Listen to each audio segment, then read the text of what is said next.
Good day, ladies and gentlemen. Welcome back to another episode here on True Confessions, Naija. The following story that you're going to be listening to, it comes from a message sent to me by one of our sisters, and the message reads like this. Hello, bros Ori. My name is Linda. I'm 29 years old, and I live in Lagos. If you had told me 3 years ago that I'll be dealing with demons, crying in church parking lots, and fighting for my soul, I would have laughed in your face.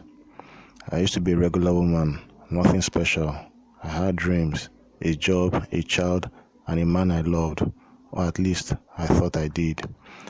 But one lonely night in 2020, during lockdown, everything changed, and it started with a TikTok video. It was late, around midnight. I was lying on my bed, scrolling through TikTok like everyone else, stuck in lockdown. The world was falling apart, and I was stuck in a relationship that felt like it was disappearing. My boyfriend works night shifts at a 24-hour pharmacy.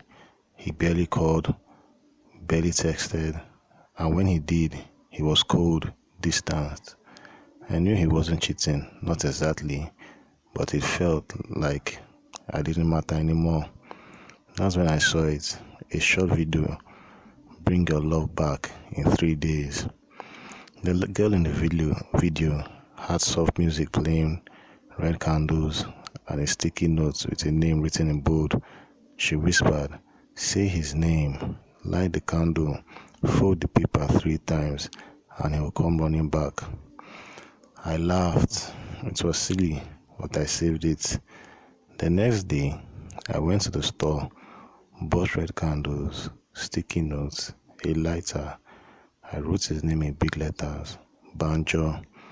I whispered, "Love, please come back to me. Ignite, unite." Then I burned the paper, mixed the ashes into his food. When he came home from work, a part of me thought, this is crazy, but it works.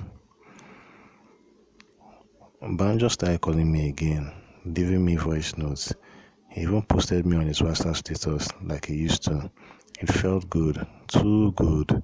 I told myself it was just luck, maybe the timing was right. But deep down, I knew it was the spell. And that's the problem. Once you see something like that work, once you feel the power, you want more.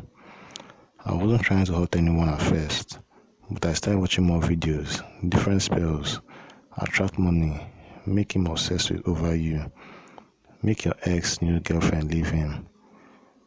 I told myself it was harmless, just lost spells. But these weren't angels I was calling. There was this Ethiopian man, a shopkeeper in our neighborhood. He was kind, quiet, always polite. One day I saw a video about getting money from men without sleeping with them. He showed a spell using early morning urine. Bros Ori. I woke up at 3 a.m., collected my urine in a small cup, whispered his name, which I had clearly asked him for in conversation, and sprinkled it in front of his shop. The next time I visited it, I placed small crystal stones on my tongue, just like the man in video said. He looked at me like I was the only woman in the world. The same week, he gave me 2,000 naira and even gave me 50,000 naira and 100,000 naira in different occasions. I never slept with him. I just ghosted him. And I didn't feel guilty, at least not then. Then came the Facebook guy, handsome, charming, said he was a banker, sent me his picture, complimented me like I was the most beautiful woman alive. I printed his photo, went home, lit a red candle, surrounded the picture with crystals, and I whispered over and over, "You belong to me, your heart is mine." He messaged me the next day, "I can't stop thinking about you." I felt powerful, but then I went too far. I found out I had a wife, a little boy. I looked at their pictures, a family, so happy. But instead of stopping, I said to myself, if the wife gets sick, he'll focus on me. I had never thought evil like that before, but these spells, they twist your mind. They make you selfish, greedy. At first, it was just the cravings. I kept wanting to do more spells, stronger ones. I wanted more men, more money, more control. Then the attack started. One night I was working late at a restaurant. I went to the bathroom and felt someone behind me. When I looked into the mirror, no one was there, but I knew something was there. I ran out shaking. That night, I saw a man following me, but he was flying. Yes, I mean flying. I ran into my room, tried to turn on the light, and it exploded. I slept with the TV on, touching my hand. I didn't sleep.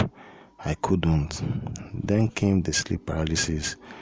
I'll wake up screaming, feeling something drag me from the bed. I'll cry, beg, but the attacks kept coming. I thought maybe if I go to church, it will help.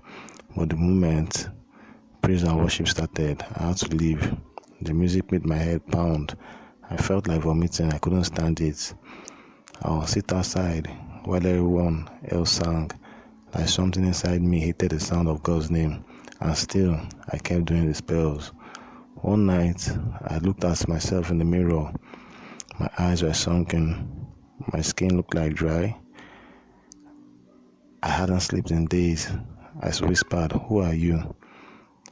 I was alone, spiritually dead and scared. I deleted TikTok, burned the candles, flushed the crystals. I dropped to my knees and said the only name I hadn't tried to manipulate, Jesus. I still struggle to this day. I can't always stay inside church when the worship team sings.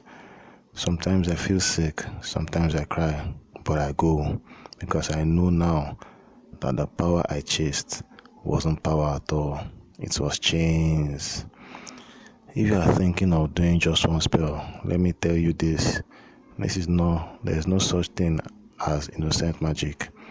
Love can't be forced. Money that comes through manipulation will haunt you, and the power you think you're using is actually using you. Thank you for listening to my story.